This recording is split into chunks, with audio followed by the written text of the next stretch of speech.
Hello, everyone. Welcome to iCritic Live. This is the podcast where we talk about entertainment, pop culture, and life in between. I'm your host, Kevin T. Rodriguez, film critic of iCritic.net. Thank you so much for spending a few minutes of your time here with me today. And the Oscars were about a week ago. It's hard to believe that after months of planning and anticipating and predicting and writing articles, it all ended and we start the whole thing over again. However, a couple of the wins definitely left lingering feelings for people. I mean, it's, everyone has their own favorites, who they would want to win, who they would prefer, who they would not prefer. There's going to be debates about the fact that both supporting actor and supporting actress this year went to arguably lead performances, and the Academy might have to actually address that to prevent category fraud in the future. But there were two situations that came up quite frequently and are still coming up today to the point where it's like, okay, maybe we should, actually comment on this. The first one is the Best Actress winner. The second one is the Best Animated Feature winner. I'm going to be doing a separate episode talking about that. That will be going up on Wednesday, I believe. But let's talk about Best Actress for this year. Now, the nominees for Best Actress this year were Mikey Madison for Anora, Carla Sofia Gascon for Emilia Perez, Fernanda Torres for I'm Still Here, Demi Moore for The Substance, and Cynthia Erivo for Wicked. For the most part, that's a pretty good stack of nominees. Take out Gascon and give someone else that nomination, and you probably would have had like a, holy cow, how do you pick who wins in this category? But going into the night, there were three potential favorites. Demi Moore for The Substance seemed to be leading the pack. Fernanda Torres from I'm Still Here seemed to be getting a lot of support. And then there was the question mark of Mikey Madison for Anora. If Anora ended up being the Best Picture winner, would that give her a boost in her chance to win? Now, ultimately, Mikey Madison did pull off that feat. She won Best Actress for Anora. Now, not everyone was happy about that, and not that I want to pick on her, but let's listen to Movies and Sue, or is it Sue and Movies? I forgot which it was, as she expresses her profound disappointment that Demi Moore lost Best Actress. Let's talk about it, guys. Let's talk about it. The Best Actress category. You guys all know I have been rooting for Demi Moore the entire award season. Golden Globes, she won in her category. Fernanda Torres won in the drama category at Golden Globes. Demi took Critics' Choice. She also took SAG.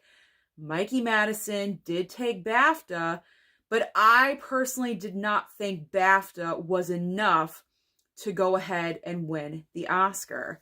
Well, apparently Academy voters did not agree with me, because Mikey Madison walked away the big Best Actress winner of the night. And when that was announced, you would have thought like a bomb went off in my living room, because I freaking went insane. Insane, freaking crazy. My face is not red like this for no reason. It's about 10 degrees outside right now.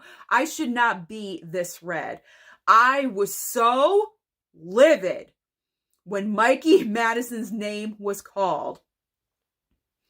I must have said the F word 30 to 50 times. Like, I was just so freaking mad, because I feel like the Academy, when it comes to the Best Actress category, they have this narrative of awarding the young ingenue in the category. And that is what Mikey Madison was this year. She was the young ingenue, 25 years old, I believe, even though Demi Moore and Fernanda Torres both have way better performances than Mikey Madison.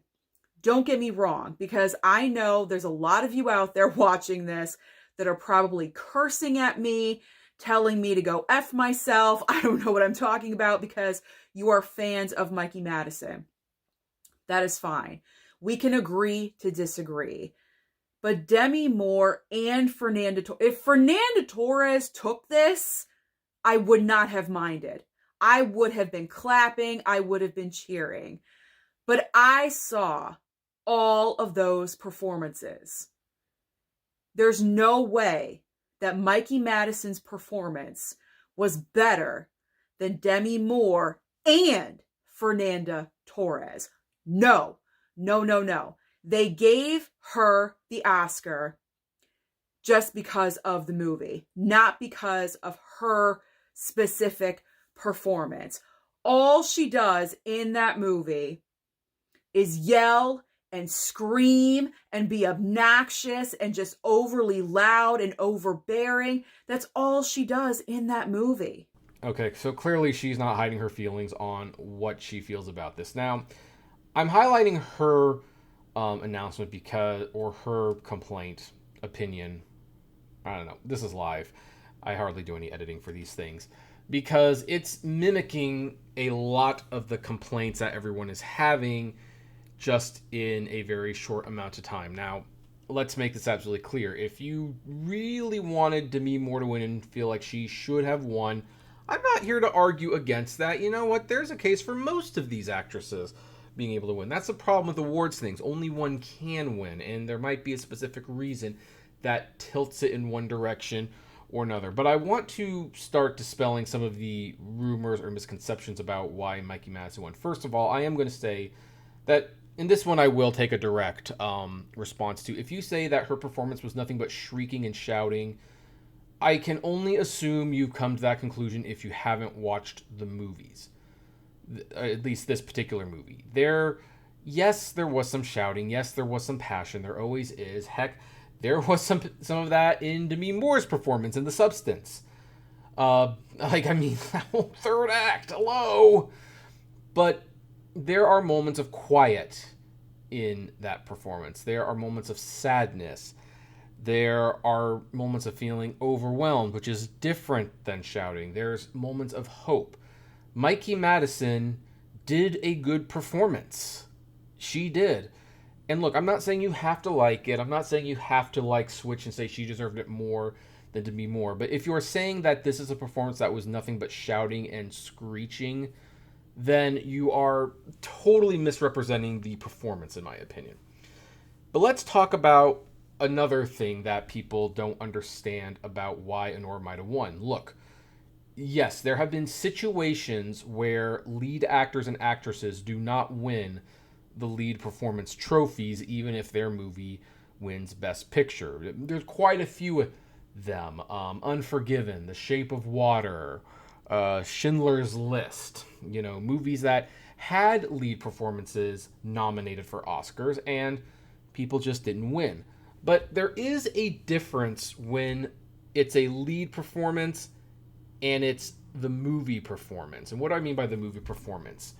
If there's a character who is the movie, who's in every frame of this thing, who drives all of the conflict, who is involved in everything that is going on, that is a movie performance. And that is where there is a huge difference. Mikey Madison as Anora Annie Makiva, she is Anora the movie. There are so few scenes in this movie that she is not directly in, and if she is not in it, she is touching it in some way. And when you have a movie that wins Best Picture and your character is that movie, you tend to get swept up in this. This is why I believe Frances McDormand won her third Best Actress Oscar for Nomadland, even though she was probably one of the weakest performances of that field, because look, they loved Nomadland, they gave it Best Picture, and Frances McDormand's character is the movie. Without her, that movie does not work, and it makes sense that she would sweep along with the movie. That's the same thing that happened with Anora. Now, Demi Moore might be a lead in The Substance, but make no mistake, despite what the marketing campaign tried to tell you, Demi Moore is a co-lead. Now, yes, she is the primary character, but Margaret Qualley, I believe that's how you pronounce her name, was not a supporting actress in that movie. She was the co-lead. These two people are sharing the lead, and that was always going to be a bit of a disadvantage to Demi Moore. Now, there's also that argument that, it's a horror film and Academy doesn't go for genre films that often. You know what? Yeah, that happens. I know there was a lot of people who were really hoping The Substance would pull up and win Best Picture, but the thing is, unless Mikey Madison had more of a shared lead status like Demi Moore did, or heck, everyone in this list except for Fernando Torres basically was a co-lead in the movie, in the sense that, yeah, they were one of the main stars, but there was another person in that movie, actually in this case, actress in all three of these cases, that was just as important as that person. For Emilia Perez, Zoe Saldana was the co-lead, even though they nominated her for supporting. In Wicked, Ariana Grande was the co-lead, even though they nominated her for supporting actress. So you get what I'm saying. Mikey Madison was the lead, so she was going to sweep if it won for picture. Now, here's another thing that's been coming up, and this is like pretty disingenuous, where people are basically calling out ageism. Oh, Demi Moore is old, Mikey Madison is young. It's the Substance story playing out in real life. The Academy just doesn't want to give old women awards. That's pretty factually not true. Let's look at the last decade or so of award winners. So last year, Emma Stone wins for Poor Things. Okay, she's young. She's in her 30s or something like that. But the year before that, Michelle Yeoh wins for Everything Everywhere All at Once. Okay, that she's in her 50s. So, okay, that's old. Jessica Chastain won for The Eyes of Tammy Faye. She's not in her 50s, but she's definitely in her mid-40s. Not exactly young.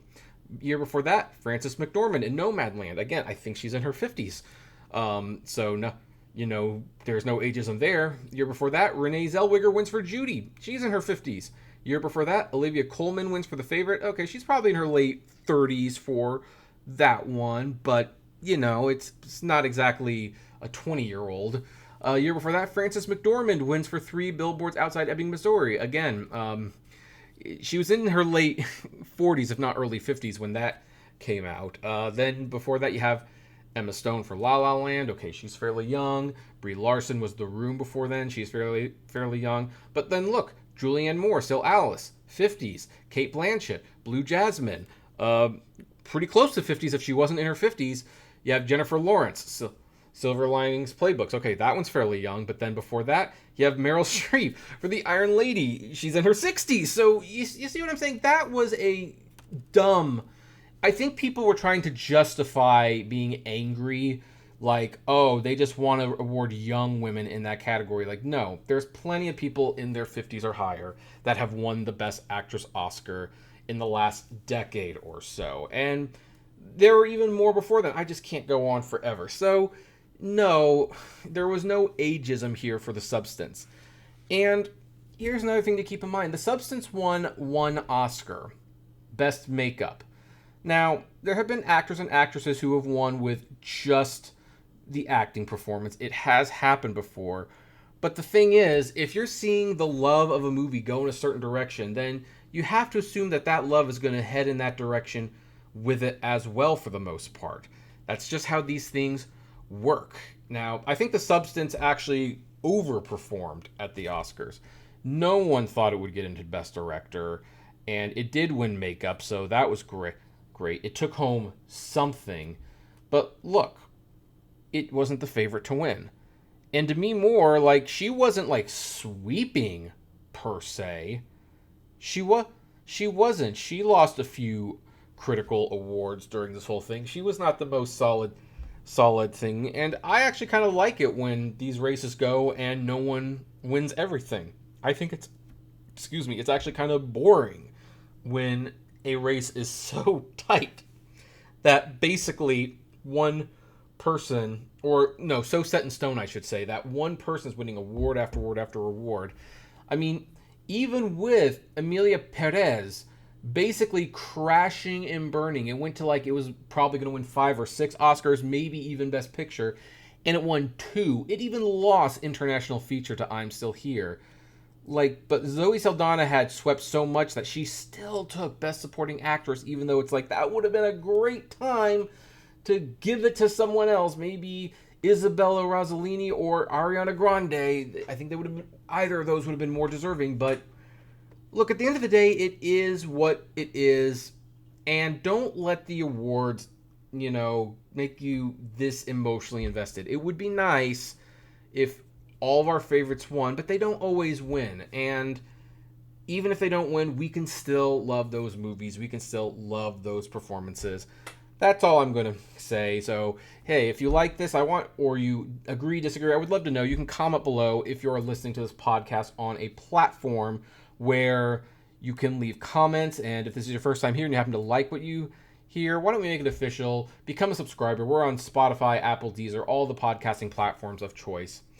And as always, I'll see you at the movies. Take care. Oh, yeah, and by the way, the topic about whether or not animation fans are using flow as an excuse to hate Disney and thus missing the point of the Best Animated Feature Oscar, is this a thing? We'll talk about that next time.